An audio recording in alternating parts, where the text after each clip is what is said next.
Oi, gente, tudo bom com vocês? Espero que sim, espero que estejam respeitando o isolamento social que nós estamos enfrentando, né? Porque assim, se vocês não respeitarem, a gente só vai ficar mais tempo isolados, até chegar o momento que eventualmente vai ter que ter lockdown. E assim, ninguém quer isso, né? Então vamos, né, aquietar em casa, a não ser que você não tenha outra escolha por trabalho. Por trabalho, porque é a única, né, opção que tem aí, né? Porque ninguém tá saindo pra fazer mais nada. Então, né? Hoje nós temos um filme da semana, mais ou menos. Eu assisti essa semana Amantes Eternos, Only Lovers Left Alive. E eu estou ligeiramente obcecada com esse filme. Vou falar dele mais pra frente. Mas eu achei que talvez não tivesse assunto pra falar um podcast inteiro. Talvez ele seria muito breve. E talvez as pessoas não se interessassem se eu colocasse só o nome do filme, não sei. Enfim, não vou entrar na era de clickbait, podem ficar tranquilos. Eu resolvi fazer um programa falando sobre filmes de vampiro, porque Amantes Eternos é um filme de vampiro, mas é um filme de vampiro completamente diferente de tudo que eu já vi. E com isso também eu queria falar sobre a minha história com filmes de vampiros, que é uma história dramática, não é muito longa, porque eu passei fases assim, e vai ter Crepúsculo. Vou falar de Crepúsculo, spoiler do podcast. Mas primeiro, o que é um vampiro? Essa criatura ela tá tão enraizada na nossa cultura que a gente mal pensa na definição dela. Existem histórias no mundo todo de criaturas que se alimentam de sangue, e elas vão ter diferenças de acordo com a sua região. Se a gente pensar de uma maneira racional, essas lendas elas provavelmente surgiram como resposta da população a mortes estranhas, causadas por doenças que eles não conheciam. Porque é assim que as mitologias nascem. São uma resposta do povo para explicar uma coisa que eles não entendem. Então, como eles não tinham ciência na época, eles inventavam histórias que estavam dentro do que eles conheciam para justificar porque as coisas aconteciam daquele jeito. Hoje em dia a gente tem ciência, né? Então a gente pode, né, prestar atenção no que os especialistas dizem. Porque eles são pessoas que estudam. E a vida deles é isso. Então talvez eles tenham razão sobre uma coisa ou dois. O vampiro como a gente conhece hoje, o Burguês Safado, o Aristocrata Almofadinha, ele surgiu num conto chamado O Vampiro, do John William Polidori, publicado em 1819. Essa obra ela foi inspiração para muitas outras que vieram a seguir, incluindo a mais famosa, O Drácula de Bram Stoker, que foi publicado em 1897. É importante notar a época da publicação desses livros, principalmente o Drácula e outros que vieram nessa mesma época, eles, na Inglaterra, era uma época chamada vitoriana, que era a época que a Rainha Vitória estava sendo rainha, e isso acaba afetando toda uma parte estética e cultural e social da época, que acabaram criando características que até hoje a gente associa como características de vampiro. A estética gótica, as roupas que cobrem o corpo inteiro até o pescoço, as cores escuras, um ar meio sujinho, porque a Revolução Industrial estava rolando e não tinha muita preocupação com o bem-estar do planeta. E repressão sexual, porque, né, passado era tão bom, né? É tudo isso que estava na moda na época. E é isso que a gente costuma associar à figura do vampiro. De lá pra cá tiveram outras interpretações da criatura, indo de monstros sanguinários, adolescentes românticos e várias coisas no meio do caminho. As características dele, ele costuma variar conforme a história. Os pontos em comum costumam ser a imortalidade, que ele é jovem para sempre e ele só vai morrer se ele for morto, por alguma das poucas coisas que vão acabar matando um vampiro de fato, e a necessidade de se alimentar pela força vital de alguém.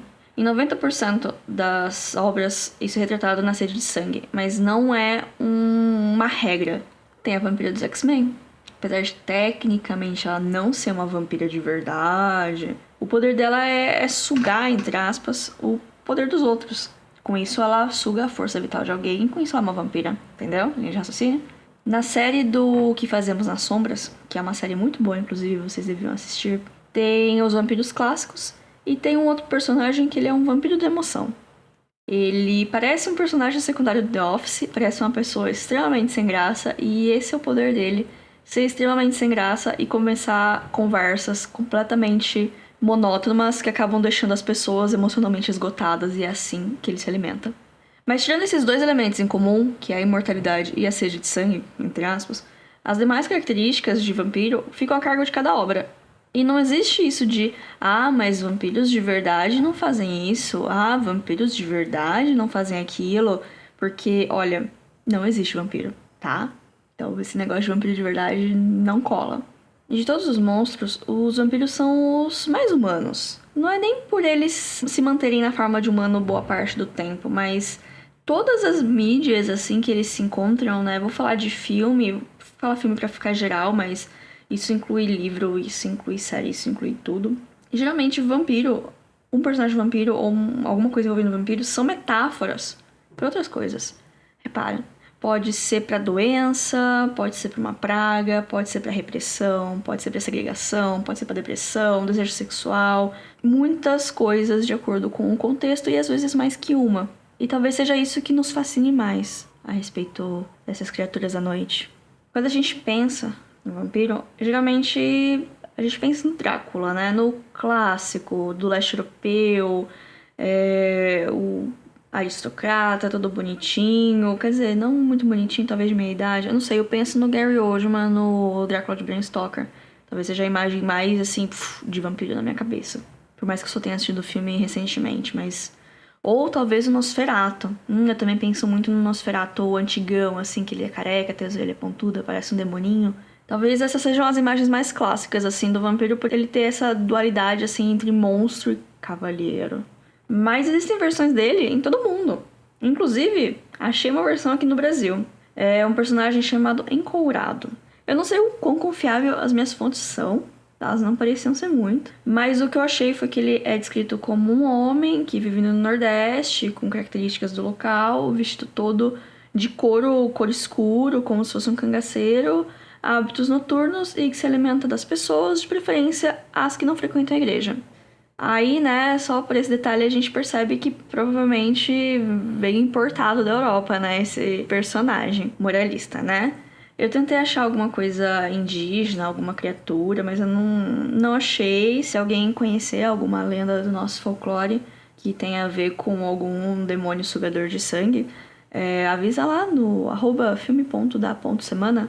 Segue a gente, comenta lá na foto. Mas enfim, a minha história com vampiros. Assim como várias crianças que nasceram no começo dos anos 90 e eram crianças no começo dos anos 2000, eu assisti a novela Beijo do Vampiro. E ela me apresentou toda uma estética que eu não sabia que existia. É claro que minha mãe não me deixava sair de casa daquele jeito, mas agora, 20 anos depois, eu ainda me considero uma gótica suave. O que prova que não era uma fase, mãe. E que eu também sou muito influenciada por vestidos bonitos e ligeiramente bregas. Depois disso, eu acabei não vendo muita coisa de vampiro, porque sempre acabava vindo pra parte de terror, de gore, e eu era medrosa, eu era uma criança, né? Eu lembro daquele filme que passava na sessão da tarde, Meu Amigo Vampiro, que era com o moleque do Stuart Little, mas eu não lembro se eu assistia, porque, como eu já comentei aqui no passado, eu só me interessava por desenho quando era criança. Até que o Crepúsculo chegou em minha vida, em minha defesa, eu tinha 15 anos, e por mais que eu me achasse madura por gostar de ler, eu não sabia nada da vida. Eu não tinha um pingo de senso crítico. Eu não tinha dado nem meu primeiro beijo ainda. Foi nesse cenário que Crepúsculo apareceu. Eu participava de um fórum de Harry Potter na época e tava todo mundo lendo o livro. E tudo indicava que seria a nova série literária do momento, assim, que ia substituir... Ia substituir não, mas que ia, né, ocupar o lugar que Harry Potter ocupou alguns anos atrás. E eu tava muito curiosa. Aí foi essa curiosidade que me moveu pra ler o livro e devorar ele. Pra mim, o grande triunfo dele é a protagonista, a Bella, porque ela não é especialmente boa em nada, ela tem uma aparência regular, tipo, ela não é nem bonita nem feia, e é um tanto desastrado, como eu. Então era como se eu estivesse lendo sobre mim, sabe? Era como se, sei lá, era uma protagonista como eu. Vamos lembrar que isso era o quê? 2007? Até tinha livros com protagonistas femininas, mas geralmente, eu não vou generalizar, eu lia muito alta fantasia. Geralmente eram meninos que eram os protagonistas. E quando era livro de menina, entre aspas, sempre eram umas coisas meio Gossip Girl, sabe? Meio patricinhas ou garotas mimadas, ou não sei. Uma coisa que eu não conseguia me ver. Talvez até tinha coisa que eu poderia me ver, mas que não chegou até a mim. Então não tenho como saber. Mas enfim, né? Estava lá lendo sobre uma adolescente que nem eu, que estava tendo uma vida de aventuras ao lado de um belíssimo namorado. Belíssimo, né? Porque na época era só nossa imaginação, então a gente fazia do jeito que a gente queria, né? Apesar que eu acho que já tinha saído o elenco do filme. Eu não lembro exatamente a ordem que as coisas aconteceram, né? Mas enfim, né? Que adolescente que não acha que sua vida é parada e monótona? Né? Queria que a Larissa adolescente visse minha vida agora. Porque tudo que minha adolescência não foi monótona. Tá sempre acontecendo alguma coisa. Aí saiu o filme. Aí foi um surto. Nossa senhora, eu vi 2 vezes esse filme no cinema. Eu nunca vi nenhum outro filme mais de uma vez no cinema. Eu nunca fui 2 vezes pra ver o mesmo filme no cinema. E esse eu fui. E eu morava em outra cidade, eu não morava na cidade do cinema. Não tinha cinema na minha cidade. Então eu peguei estrada, quer dizer, alguém me levou, né? Porque eu não dirigia na época.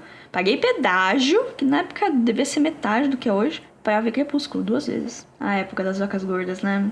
Mas com a mesma velocidade que a Obsessão veio, ela meio que foi embora, sabe? Eu li os próximos livros e não gostei tanto.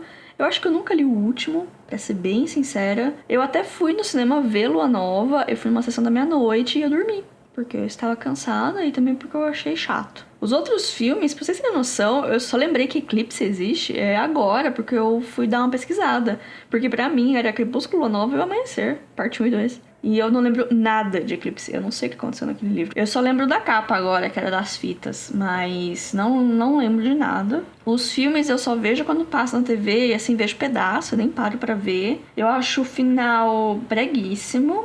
Eu não gosto de final com flashbacks do casal, eu acho brega. Eu acho que é pra isso que serve fãs no YouTube, pra fazer essas montagens. Não um filme. Sei lá o que aconteceu. Em um brevíssimo espaço de tempo, eu acho que eu senti que eu amadureci e a história não era mais pra mim. Ou eu comecei a ficar irritada com as meninas histéricas. Pode ser qualquer um dos 2 fatores, porque já aconteceu as 2 coisas comigo. E por muito tempo, eu acabei tendo vergonha dessa época minha. Mas hoje... eu não olho ela com carinho, mas eu olho pra ela melhor do que eu olhava no passado. Aí, a partir dessa época, mais ou menos, eu acabei querendo consumir mais e mais filmes. Eu ia na locadora e eu alugava um monte de DVD de uma vez, porque tinha uma promoção que você podia alugar 5 DVDs por R$10. E você podia ficar 5 dias com esse DVD. Aí eu geralmente ia de sábado, alugava 5 DVDs e ficava até, sei lá, quarta, quinta. Eu ficava muitos dias com esses DVDs. Só não podia lançamento. Mas nisso eu ia toda semana. Eu ia praticamente toda semana e eu assisti muito filme, muito filme. E com isso eu meio que acabei me afastando dos vampiros, sabe? Porque nessa época começou a ter muito filme querendo capitalizar na fama de Crepúsculo com vampiros joviais e romancinho meia boca. E eu acabei me afastando do gênero, né? Bem entre aspas. Completamente, porque eu queria esquecer essa fase da minha vida, porque agora eu era uma pessoa séria, eu era uma cinéfila, eu assistia Casablanca. Eu tinha 17 anos, ou 18, eu não lembro, mas era por aí. Nesse meio tempo, eu conheci o Tarantino, e gostei muito dos filmes dele. E Tarantino sempre foi uma ressalva que eu tinha, porque eu sabia que os filmes dele eram violentos, e eu ficava meio assim, porque eu não curto muito violência, né? Mas eu lembro de assistir o começo de Bastardos Inglórios, uma vez no ônibus, voltando da faculdade. Ou era do cursinho, eu não lembro, mas eu tava voltando pra casa de ônibus. E uma amiga minha tava colocando pra assistir, e eu assisti a primeira cena, e eu achei a primeira cena maravilhosa. Que inclusive Bastardos Inglórios é o meu filme favorito do Tarantino, e aquela sequência inicial é uma das melhores coisas que eu já vi no cinema. Aí eu falei, vou dar uma chance pra esse filme. De fato, gostei muito. Aí eu fui ver outras coisas dele. E de fato, gostei muito. Aí resolvi ver tudo dele. E eu vi quase tudo. Eu só não vi Jack Brown até agora. Talvez eu veja em breve. Mas aí tem um filme que chama Um Drink no Inferno, que é o From Dusk to Dawn. Que na verdade é o roteiro do Tarantino, mas a direção é do Robert Rodrigues. Quem conhece esses 2 diretores, quem sabe a fama deles, sabe o que esperar desse filme. E ele é exatamente o que eles propõem. Tem uma série, mas nunca vi a série. No geral, eu acho o filme ok. Eu não sou a grande fã do Robert Rodrigues, ok. Ele fez, sei lá, Pequenos Espiões, mas ele também fez uns filmes... aquele filme que a mulher não tem a perna, mas tem uma metralhadora na perna, sabe? Esqueci o nome do filme. O resumão do filme, ele começa como um filme de crime. São 2 irmãos, o Tarantino é um deles e o George Clooney é outro. Eu acho isso bastante curioso, né? Porque se você parece o Tarantino, você tem o aspecto físico do Tarantino e você tem um irmão igual o George Clooney nos anos 90... eu não sei, eu acho que a vida foi um pouco injusta com você. Mas enfim, é um filme de crime, tem essa dupla, eles estão cometendo algum crime, não lembro qual. Estão fugindo pro México, eles meio que sequestram uma família que tá de férias num trailer pra passar eles na fronteira, pra eles vão chegar no México. eles vão pegar, sei lá, a recompensa deles e vão ficar de boa. Aí beleza. Isso é metade do filme, é de crime e tal. Aí eles chegam no México, eles chegam num lugar lá que eles têm que ficar lá pra esperar outro dia de manhã, porque é quando eles vão conseguir fazer o que eles querem fazer lá. Por isso que é From Dusk to Dawn. Apesar que Um Drink no Inferno faz mais sentido que o que acontece depois, porque o lugar, de repente, só tem vampiro lá. E é vampiro do mal, é vampiro criatura. É vampiro que vai te seduzir e depois matar, porque tem aquela cena da Salma Hayek dançando, que é bem famosa, e a Salma Hayek é uma vampira. E aí depois virar um banho de sangue, que é exatamente o que o filme se propõe. Fazer um banho de sangue. Eu acho que eu não gostei tanto porque eu não sou muito fã de banho de sangue, não. É querendo ou não, eu fiquei ainda mais assim com o vampiro, do tipo, ai, eu não quero ver essas coisas violentas. Aí, né, fiquei mais um tempo sem ver coisa de vampiro. Eu foquei minha pesquisa em filmes, né, e tô falando deles na ordem que eu assisti mais ou menos, pra montar uma narrativa na minha história. Mas aí, no meio do caminho, eu lembrei de uma série. Aí eu coloquei ela aqui, onde eu acho que mais ou menos cabe na timeline, que é Penny Dreadful, que é uma série que eu gosto muito, apesar de achar a última temporada ruim e o final lamentável. Pra mim, ela era uma Liga Extraordinária que deu certo, porque eu só conheço o filme da Liga Extraordinária e eu acho ele bem ruim.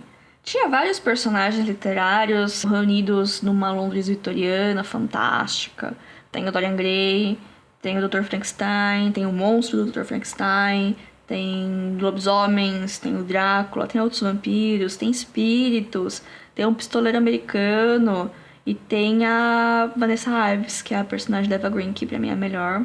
Tudo isso com uma estética muito boa, vitoriana também, aqueles vestidos bonitos. Mas se não me engano, os vampiros eram do mal. Eu lembro pouquíssimo da série, mas se não me engano, tinha uma coisa que a filha de um cara tinha sido sequestrada e a filha do cara era a mina do Drácula. É curioso falar a mina do Drácula, mas tipo, o interesse do Drácula chama mina. Em português tudo fica mais interessante, né? Aí, assim, não tem muito o que falar aqui de vampiro, porque eles eram os caras do mal e eles eram, tipo, vampiros do mal. E eu não gosto muito quando os vampiros são do mal, porque geralmente eles têm aquele aspecto de monstro, né? Aí eu não gosto. Mas eu gosto da série, eu recomendo a série, mas recomendo com ressalvas, porque, né? É triste quando você pega um negócio e tem um final ruim, né? Tipo Game of Thrones. Falando nisso, essa semana fez um ano daquele enterro que foi o final de Game of Thrones. Eu até pensei em fazer um episódio especial disso, mas tipo, eu já falei tanto de Game of Thrones na minha vida nesse último ano que eu tô exausta. E eu nem sei. Ou ia ser um episódio muito curto ou muito longo. E eu não sei se eu gosto de nenhuma das duas alternativas. E também eu acho que o que eu ia falar todo mundo já falou, né? Não vou ficar batendo em cachorro morto. Mas o meu interesse em vampiros, ele voltou de verdade em 2018, quando eu assisti pela primeira vez um filmezinho, um pequeno filme, chamado O que Fazemos nas Sombras. Talvez eu já tenha falado desse filme, o episódio número 5 é todinho sobre ele. Inclusive o último episódio antes do isolamento social, o último episódio com áudio bom, eu recomendo vocês, se vocês não ouvirem, irem lá e ouvir. Mas assim, só pra manter a timeline, é um filme, é uma comédia, estilo documentário, que satiriza os principais clichês de vampiros. É muito engraçado. Vale muito a pena. E acabou lançando pro mundo um certo cineasta chamado Taika Waititi, que agora tá fazendo o filme do Thor, ganhou o Oscar no começo do ano. Não que eu acho que ele mereceu, porque eu não sei se eu gosto muito do roteiro de Jojo Rabbit, mas enfim, eu gosto dele, então eu fico feliz. E o filme, ele inspirou uma série, também de comédia, que tá atualmente na segunda temporada, que tem o mesmo nome, né? O que Fazemos nas Sombras, em inglês é What We Do in the Shadows. E tem um bônus que eles deram uma repaginada, que o filme são 3 vampiros que vivem na Nova Zelândia. E essa é uma das partes da graça, né? 3 vampiros claramente com europeus que foram parar no fim do mundo, que é a Nova Zelândia. E a série são 3 vampiros também, assim, com características europeias, que acabam indo pra Nova York. Mas não é Nova York, não é Manhattan, é Staten Island, acho. E tem uma mulher, tem a Nadia, que é a melhor personagem. Eu acho ela maravilhosa, eu adoro os vestidos dela, eu adoro a estética dela de só mostrar o rosto praticamente, que ela tem aquele cabelo enorme com aquela franja e aquela roupa enorme preta, então você só vê o rostinho dela. Às vezes a cena é mal iluminada, assim, então parece que a cabeça tá flutuando. Não parece, mas enfim. E é uma série de comédia tradicional, né, com episódios de 20 e poucos minutos, e eles têm que lidar com coisas mundanas, como os problemas de dividir uma casa, uma infestação de fantasma, a reencarnação de um antigo amante que fica voltando querendo conversar, resgatar um amigo que foi capturado pelo controle de zoonoses porque ele tava voando como um morcego numa hora errada e etc. Esse episódio do controle de zoonoses é um dos meus favoritos. Aí com isso, eu voltei a me abrir pro mundo dos vampiros. Eu resolvi ir pra um clássico, ler o Drácula. Curiosamente, eu já tinha comprado o livro, num surto de consumismo literário do passado. Mas eu não consegui ir longe, porque ele tem um formato epistolar. Pra quem não sabe, o livro é epistolar, são cartas. O livro ele é contado através de cartas que alguns personagens trocam. No caso, é o... não lembro o nome dele, mas é o noivo da Mina e a Mina. O noivo da Mina, ele vai pra Transilvânia fazer algum business com o Drácula, eu não lembro direito. Acho que ele trabalhava com uma firma que mandou ele lá pra Transilvânia resolver uns problemas lá. Aí ele vai, aí antes disso ele tá meio que prometido pra Mina, aí ele vai e fala, ai, né, complicado essa viagem, né, e tal. Aí ela, né, complicado.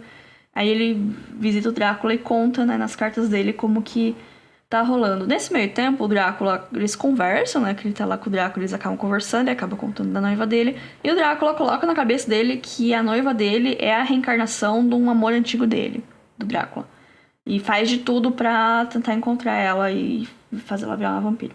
Essa última parte eu tirei do filme, né? Porque eu desisti do livro, porque eu não gosto muito do formato. E pra ajudar tava em inglês também, porque eu comprei o livro em inglês, porque... não sei, eu não entendo o jeito passado. Acabei desistindo do livro, mas aí eu fui ver o filme de 92, que chama também Drácula, de Bram Stoker, ou só Drácula. Ele é dirigido pelo Coppola, o mesmo diretor do Poderoso Chefão, e dizem que é a mais fiel das adaptações. Eu poderia confirmar isso se eu tivesse lido o livro, ou se eu tivesse visto outras adaptações, né, pra ter um comparativo. Mas eu não fiz nenhuma das duas coisas, então vamos ter que confiar na palavra da internet. O filme é extremamente dramático em tudo que se propõe, e eu adoro isso. A estética é maravilhosa. Tem os atores principais, é o Keanu Reeves, é o noivo da Mina, a Winona Ryder é a Mina, e o Gary Oldman é o Drácula. Keanu Reeves nem é tão importante assim no grande final das coisas, mas a Winona aparece bastante, o Gary Oldman também, e eu acho que eles estão bem bons no papel deles. As roupas são muito boas, o visual do Drácula, tanto ele com aquele cabelo comprido, cacheado, a cartola e os óculos redondos, quanto ele full demônio, cabeça branca. Eu acho muito icônico todos os visuais desse filme. A estética toda, nossa, muito dramática. Tem uma outra personagem que é amiga da Winona, que eu não lembro o nome dela, mas ela vira vampira. Eu não lembro se é um contexto de casamento, mas ela tá com um vestido branco, com um monte de detalhe, assim, o cabelo todo preso, tudo aquele negócio cheio de branco, assim. E é muito bonito. Aí ela vira vampira, eu acho que é o caixão dela, porque, né, virar um vampiro morre. Enfim, longe de mim dar spoilers de um filme de quase 30 anos atrás, baseado num livro escrito há quase 200 anos atrás, mas eu recomendo o filme, mas recomendo com ressalvas porque ele é longo. Ele é muito longo, ele tem um ritmo um pouco arrastado, então algumas pessoas talvez achem ele meio chato. Eu achei ele chato em parte, mas eu achei que a estética ela se sobrepõe. Inclusive, talvez seja um comentário meu sobre alguns outros filmes, de que às vezes a estética se sobrepõe ao assunto, né? Às vezes isso é um problema, às vezes não. Aqui pra mim não foi um problema, eu dei uma avaliação alta, eu gostei do filme, talvez eu reveja algum dia pra ver se mantém. É que tem filme também que eu assisto, eu gosto, mas eu não quero nunca mais rever. Seja porque eu achei chato, seja porque ele é pesado demais. Aí eu falei de tudo isso pra falar de um filme que eu assisti recentemente, eu assisti essa semana, que é o Only Lovers Left Alive, o Amantes Eternos. É um filme de 2013, estrelado pela Tilda Swinton e o Tom Hiddleston. A Tilda Swinton, ela faz de tudo, ela é uma mulher maravilhosa, perfeita em tudo que se propõe, mas talvez um papel mais... ela é a feiticeira branca da Crônica de Nárnia. Ela também é a feiticeira lá do Doutor Estranho, careca. Ela... O que mais que ela fez? Ela faz muita coisa. E ela é bem camaleoa, assim, tipo, ela tem um rosto bem exótico, mas ela tem uma comédia da Amy Schumer que chama Descompensada. Trainwreck em inglês. É engraçadinha e ela faz um papel de uma pessoa normal. E é muito estranho porque eu não reconheci ela. Ela é tipo uma mulher de negócios. como que é? Uma executiva, ela é tipo uma mulher de um alto cargo numa empresa. Normal, cabelo loiro, assim, de maquiagem. Eu não reconheci ela. Eu depois fui ver nos créditos e tava o nome dela. Eu falei, não acredito que ela tá fazendo papel de uma pessoa normal. Porque geralmente ela faz papéis de ou personagens sobrenaturais ou pessoas diferenciadas. Aqui ela é uma vampira. E o Tom Hiddleston é o Loki dos Vingadores. Se você não tem essa referência, eu não consigo pensar em outra referência do Tom Hiddleston. Talvez se você não viu Vingadores, mas viu Colina Escarlate, ele é o protagonista. Mas enfim, Amantes Eternos é um filme de vampiro. Por mais que a palavra nunca é usada, eles nunca se referem como vampiros. Nunca é explicado as regras do mundo vampírico. Eles só são vampiros e você percebe que eles são vampiros. Isso é uma coisa que eu gostei muito no filme. Ele explica muito pouco sobre eles, mas você consegue pegar muita coisa ou pelos diálogos, ou pelos cenários em volta, ou pelo jeito que eles se comportam. Esse é um dos fatores também que eu gostei do filme. Os dois, eles são um casal, estão juntos há algumas centenas de anos, mas curiosamente eles vivem separados. E eles são completamente opostos. Ele é um vampiro emo, que é um dos meus tipos favoritos de vampiros. Ele só se veste preto, ele vive numa parte desolada e abandonada de Detroit, numa casa super antiga, meio caindo aos pedaços. Tá caindo aos pedaços, mas assim, não tá sendo conservada da maneira adequada. Ele é um músico, ele tá por trás de um monte de composição famosa, porque é isso que os vampiros fazem, eles fazem as coisas, mas não podem tomar os créditos, porque eles têm que viver meio que num low profile, assim. E ele é bastante depressivo, ele tá bem triste com tudo, viver pra ele é um fardo, ele tá desacreditado na humanidade, vendo os mesmos erros sendo cometidos, e ele meio que não pode fazer nada além de assistir o mundo ir pro esgoto. É um filme de 2013, tá, gente? Ela, por outro lado, ela vive no Marrocos. Ela se veste toda de branco, tem alguns tons amarelados, assim, alguns detalhezinhos mais vibrantes. Ela é uma consumidora de tudo que a humanidade produz. Ela tem livro, ela tem uma coleção de livros espalhada pela casa inteira dela. Ela lê muito, tem uma cena que mostra ela lendo super rápido um monte de coisa. E ela parece ser um espírito rebelde, uma pessoa mais ativa, que ela gosta de viver, ela tá feliz em estar viva. Não necessariamente tá feliz de, nossa, sou uma pessoa radiante, sou a pessoa mais otimista do mundo, mas pra ela tá bom a vida que ela tem, ela tá satisfeita com o que ela tem. Aí depois de uma breve introdução, eles se reencontram, né, quando o filme realmente começa. E ele é um filme bem sem ação. Com cenas e diálogos, mais cenas longas e diálogos e contemplação. Eu entendo se alguém não gostar desse filme, que acha ele meio parado. Mas pra mim, ele faz sentido dentro da proposta dele, sabe? É claro que a estética acaba se sobrepondo ao conteúdo em vários aspectos desse filme. Eu queria que tivesse mais conteúdo, talvez um pouquinho mais de ação, não tanto, mas eu não sei, eu queria que esse filme ele fosse mais conhecido e mais adorado do jeito que eu gostei, sabe? E eu acho que do jeito que ele tá, ele não consegue isso. O tema maior dele é a imortalidade e como que esse aspecto, que é o desejo de 9 entre 10 vilões de filmes pastelão, é um fardo, né? Você viver pra sempre, você ter que ter aquela rotina pra sempre, e no caso eles que são vampiros só podem sair durante a noite, não pode sair no sol, tem que meio que se esconder porque você meio que vai viver pra sempre. Eventualmente as pessoas vão reparar que você não fica velho, sabe?